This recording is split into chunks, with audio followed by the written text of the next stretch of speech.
Entramos no vídeo de número 49 e vamos comentar aqui em Marcos 3:21.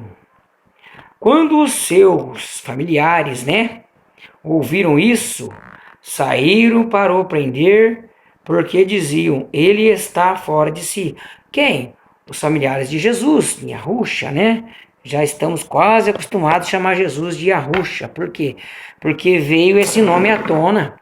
Há mais de 10 estão divulgando esse nome. Meios de livro, meios de internet. E as pessoas estão conseguindo conciliar Jesus e Yahusha como salvação, salvador, porque quem salva é Deus, E assim é o significado do nome Yahusha. E Jesus quer dizer Salvador. Ok, tá tudo bem. Então, os seus familiares achavam que ele era louco.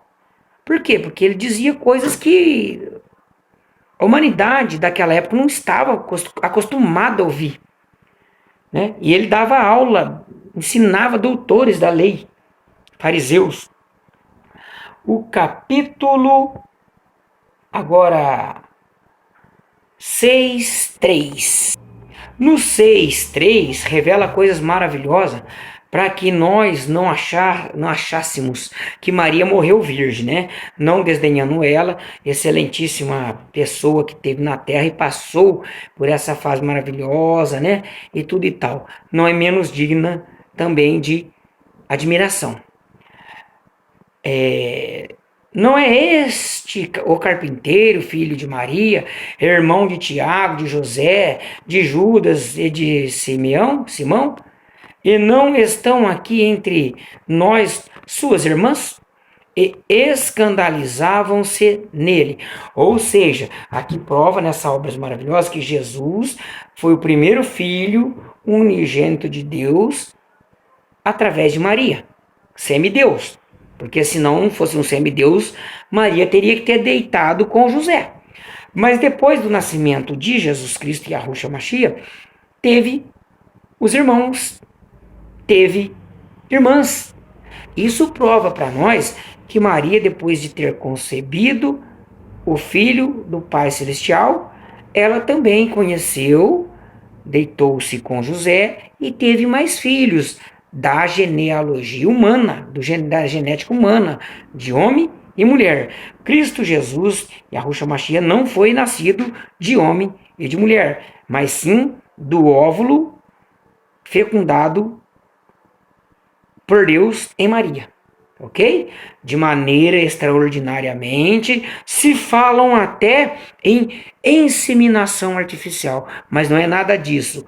Cristo Jesus e Yahusha Mashiach já vivia anteriormente nos céus, pois a primeira obra de Deus foi e era Jesus, antes de tudo. Talvez na minha cabeça ele deitou-se no óvulo, fecundou e viveu lá os 9 meses até nascer criança semi-Deus. No capítulo 9 de Marcos, versos 1, disse-lhes mais, em verdade vos digo que, dos que aqui estão, alguns aqui de modo nenhum provarão a morte até que vejam o reino de Deus já chegado com poder. Ou seja, o Messias falou o que aqui? Que daquela geração, daquele povo, um tanto deles não iam morrer, até que visse o reino de Deus já chegado com poder. Detalhe importante nessa frase, que é um tanto quanto perigosa até de falar. Cristo Jesus, Yahusha Mashiach, falava de que geração espiritual? Falava de que jeito esta geração não provaria a morte, escondendo eles em caverna, buracos, grutas?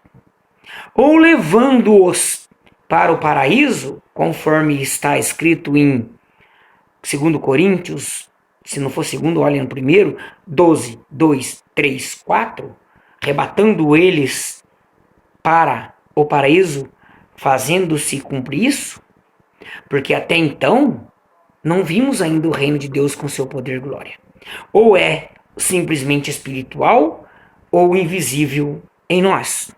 Dá para se perguntar, não dá? Dá para se ter uma média de muitas coisas ou muitos pensamentos, mas eu fico com a hipótese de que Jesus Cristo, Yahushua Mashiach, os levou, os arrebatou para o paraíso. Porque Jesus e Yahushua não mente e não se deixa mentir. Vamos ler o capítulo 11, versos 20, 21, 22. Lembrando que lá na outra passagem, já lido neste mesmo assunto no vídeo anterior, Jesus tinha amaldiçoado a figueira e ela secou instantaneamente. Quando passavam na manhã seguinte, viram que a figueira tinha secado desde a raiz. Então Pedro, lembrando-se, disse-lhe: Olha, mestre, secou-se a figueira que amaldiçoaste. Respondeu Jesus Cristo, Yahushua Mashiach: Tendes fé em Deus? Ou seja, em outro assunto falou que ela secou instantaneamente. E aqui ele se admira em passar no outro dia, vendo ela secando, seca, no outro dia. Tem um perigo de interpretação, tem um perigo de tradução. Então, Deus não faz nada errado, faz tudo certo. Mas seus tradutores, os seus ideais, fugiram do verdadeiro contexto, tá bom? É bem assim mesmo.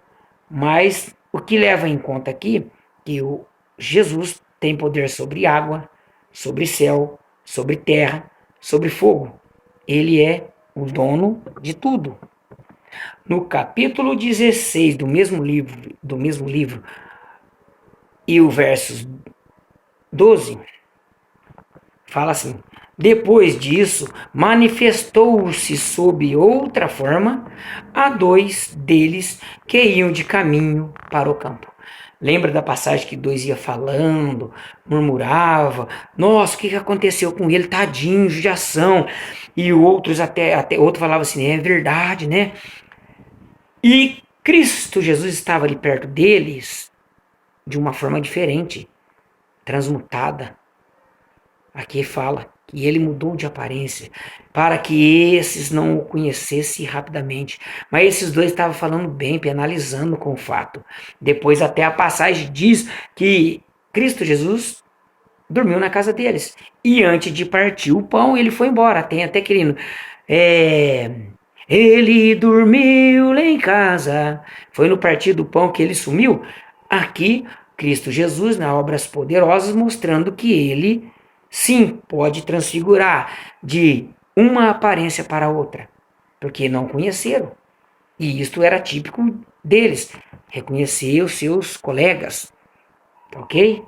Então vamos terminar. Hoje aqui entraremos em Atos dos Apóstolos em outro dia. Amém?